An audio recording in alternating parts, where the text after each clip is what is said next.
Bienvenue dans notre chère émission Africa, fidèles internautes, fidèles abonnés de notre chaîne Africa, de notre émission Africa. Je suis ici mon sein, mon impérateur, pour vous avec notre nouveau numéro. Et je vous signale que je ne serai pas seul dans cette partie, je serai avec Pamela et Déborah. Avec Pamela, elle serait aujourd'hui ma coéquipier de l'émission avec notre invité Déborah. Et on va parler des nouveaux numéros sur les problèmes, comprendre la violence basée sur les genres. Jeune Africa, Bonjour Pamela.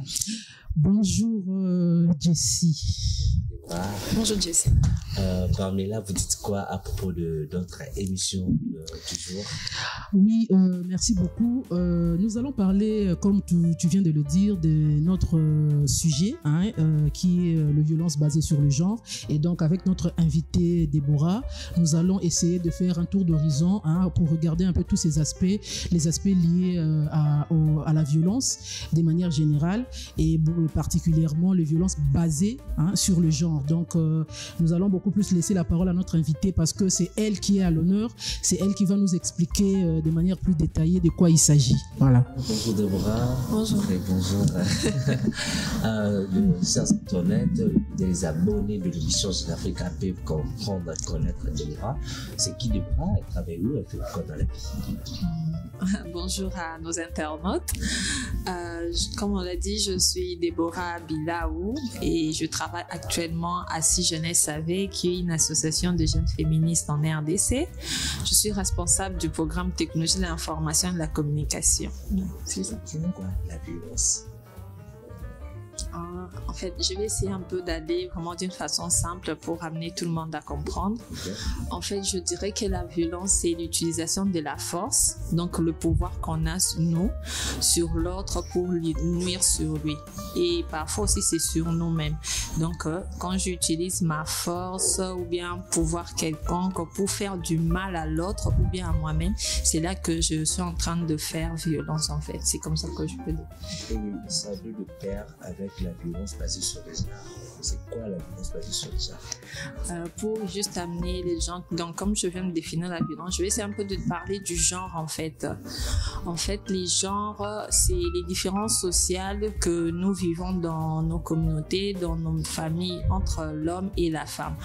En fait, nous comprendrons que dans nos sociétés, il y a des privilèges pour les hommes et certaines choses pour les femmes. C'est ça qu'on appelle en fait le genre, les rapports de société entre hommes et femmes. Ce qu'on voit par exemple quand on dit que je vais aller pour les enfants, tout simplement, un enfant, une fille, quand elle joue avec des voitures, on lui dit tout simplement qu'une fille ne doit pas jouer avec les voitures parce que c'est pour les garçons en fait. C'est ça en fait, les gens ont construit quelque chose, ce n'est pas inné, ce n'est pas naturel, mais les gens ont construit cela. Alors pour dire violence basée sur le genre, c'est maintenant lorsque je fais des actes qui peut nuire à l'autre par rapport à son statut du genre en fait. Par exemple, en tant que femme, la femme, elle est libre d'être ce qu'elle est. Et moi, si je lui impose des choses par rapport à ce que la société dit d'elle, là, je suis en fait en train de faire des actes de violence basés sur le genre, sur une personne. Oui, bon, en fait, moi, j'aimerais avoir un peu plus d'éclaircissement parce que là, vous venez de parler des femmes, vous avez parlé aussi des enfants. Quand on parle de violence basée sur le genre, parfois le public, les gens pourront se poser des questions. Est-ce que c'est la même chose lorsqu'on parle de violence faite à la femme ou bien c'est différent? Donc, est-ce que vous pouvez nous donner un peu plus de précisions là-dessus? Donc, comme je le disais, le genre, ce sont des constructions sociales. Donc, ça peut être une femme, ça peut être un homme, ça peut être un transgenre. Donc, c'est tout ça, c'est vraiment des constructions sociales. Mais envers la femme, on voit les sexes de la femme d'abord. Donc, la personne de la femme en tant que femme. Donc, par exemple, les violences faites aux femmes, on voit les violences particulièrement, les violences sexuelles, une violence domestique. Donc, c'est sans plus de violences qui sont plus attachées aux femmes. Parfois, il y a des hommes aussi qui peuvent en être victimes, mais c'est plus vraiment par rapport au sexe de la femme. C'est là vraiment on voit, c'est une question de nature et de construction sociale. Merci beaucoup. Est-ce qu'il y a des causes spécifiques qui sont basées pour la violence? Il y a des causes, je ne sais pas, qui peut causer cette violence à travers le genre? Donc, je dirais que le cause des violences basées sur le genre, c'est vraiment nos coutumes, nos cultures, nos religions qui, en fait, créent des restrictions pour chaque personne, en fait. Ils disent, par exemple, une femme ne peut pas manger, par exemple, tel ou tel autre aliment. Il y a dans des cultures, par exemple, on voit les serpents, les femmes ne peuvent pas en manger. Pourquoi est-ce que les femmes ne peuvent pas en manger? Qui a dit cela? C'est écrit où?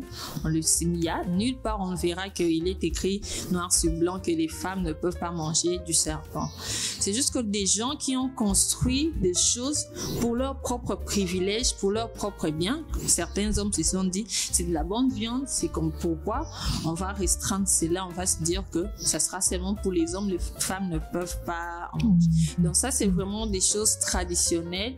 Les gens qui avec un certain pouvoir se sont dit que nous allons restreindre ça. C'est pourquoi je dis que elles viennent de nos religions, de nos coutumes, de nos traditions, de tout ce qu'on voit autour de nous. Ce sont vraiment ce qui crée ces violences. Oui, et combien de types de violences basées sur le genre peut-on connaître? Donc, combien de violences basées sur le genre existent-ils? Je pourrais pas dire qu'il y a vraiment un nombre bien défini parce que au jour, avec l'évolution, on voit différentes formes de violences qui apparaissent en fait. Mais il y a une répartition en 3 groupes en fait. Okay. Il y a les violences économiques. Okay. Les violences psychologiques et les violences physiques en fait. Okay. Donc pour les violences économiques, on voit tout ce qui a trait à l'argent, quand on empêche quelqu'un de jouir de son argent, d'utiliser son argent qu'il a gagné de l'utiliser comme il veut, à sa guise, ou bien quand on exploite les enfants, on leur demande de trouver de l'argent en fait. C'est une violence économique. Tu es en train de mettre la pression sur un enfant d'aller vendre dans les rues pour trouver de l'argent. Et les violences psychologiques, c'est des violences qu'on ne voit pas, mais qu'on peut entendre, qu'on peut ressentir en fait. Par exemple, quand on est victime, on pourrait prendre la violence verbale. Quand tu es victime des injures, de harcèlement, ça crée en fait des violences psychologiques. On le voit pas, mais on le sent en nous, dans notre psychique, dans nos mentales. On est vraiment meurtri à l'intérieur. Okay. On ne pourra pas avoir des blessures physiques, mais intérieurement, on sent qu'on a des problèmes. C'est ça, en fait, violence psychologique. Et la violence physique, facilement, dans nos clubs, on dit, c'est qu'on peut voir facilement. Quand quelqu'un tape, tu peux voir qu'il a tapé et ça a laissé, par exemple, une blessure sur toi, un bleu. C'est ça, en fait, pour expliquer les gens comme ça. Il y a des conséquences néfastes face à ce problème? Oui, toujours.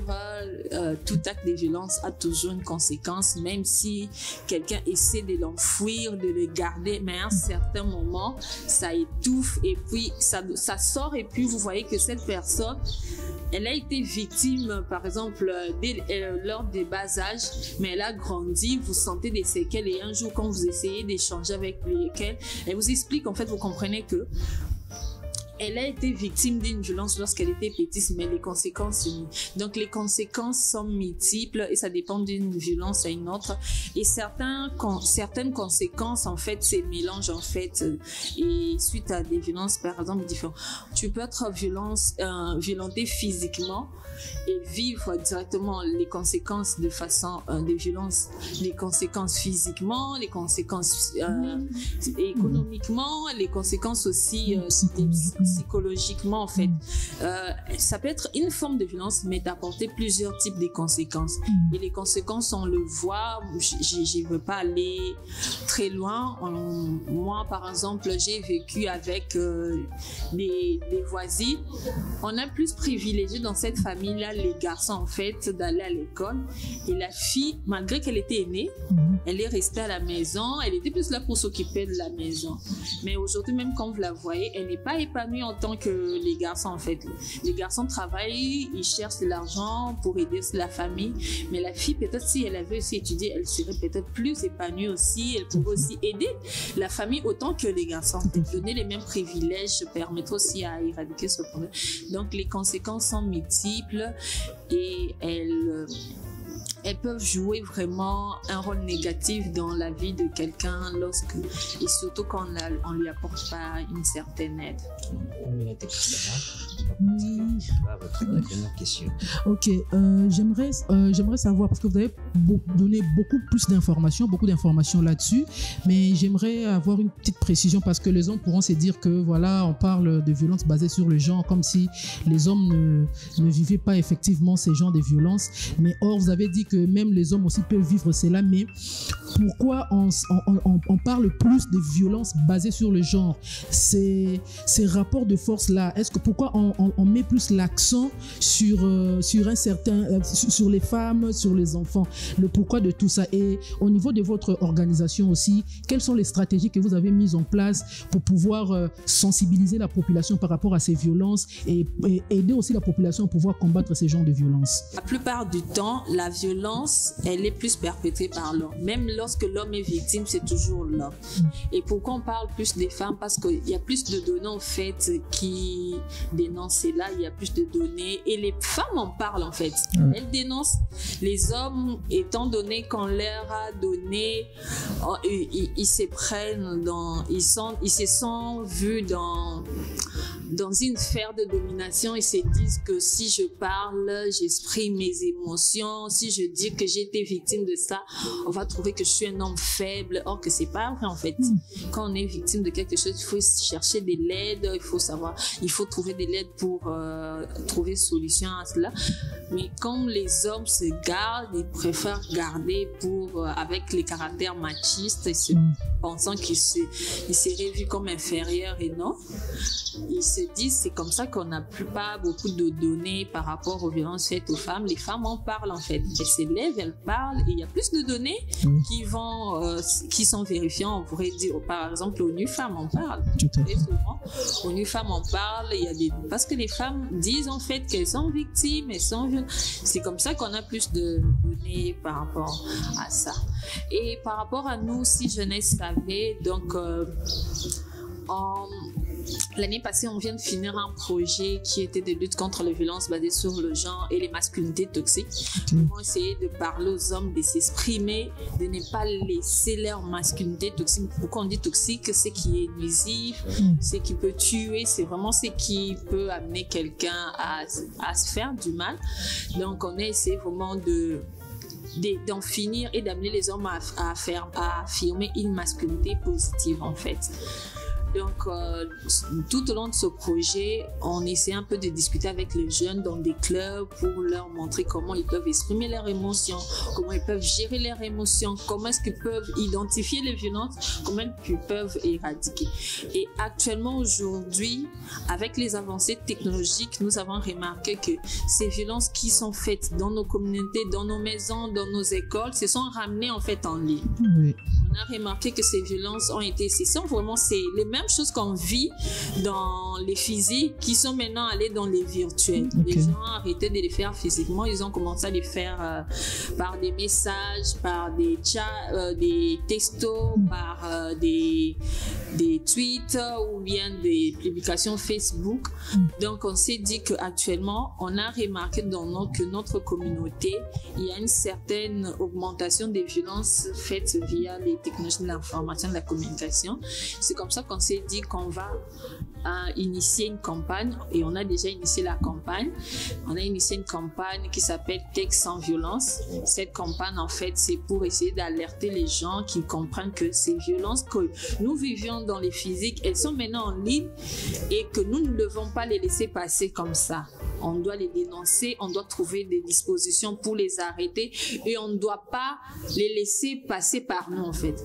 Parfois, en envoyant quelque chose, en aimant quelque chose sur nos pages, sur nos réseaux sociaux, on n'est pas conscient que nous aussi on contribue en fait à la perpétration de cette violence. Parce que quand tu aimes, c'est plus de gens qui vont voir. Mais quand tu fais fi de ces choses, les gens aussi ne verront pas certainement et ça ne passera pas par toi. Donc on s'est dit d'initier cette campagne pour interpeller les gens pour lutter contre les violences faites en ligne. Donc la campagne elle n'est pas faite seule, avec quelques organisations partenaires. Nous avons Génial ici, nous avons Oasis RD Congo, nous avons Sofepadi, nous avons Blog Goma, Lisadel, donc ici Jeunesse Savée et un partenaire qui est soit international. Donc on essaie ensemble de sensibiliser notre communauté en fait pour que ces violences pour lesquelles nous nous battons physiquement, qu'en ligne aussi, que nous puissions aussi les éradiquer. Merci beaucoup, Déborah. Nous sommes pratiquement à la fin de notre émission Jeune Africa. Là, je dis merci à Pamela Tekasala et à vous, Déborah, de nous avoir accompagnés de très belles émissions de ce jour. Je tiens à remercier tout le monde qui était branché et n'hésitez pas de nous faire vos commentaires.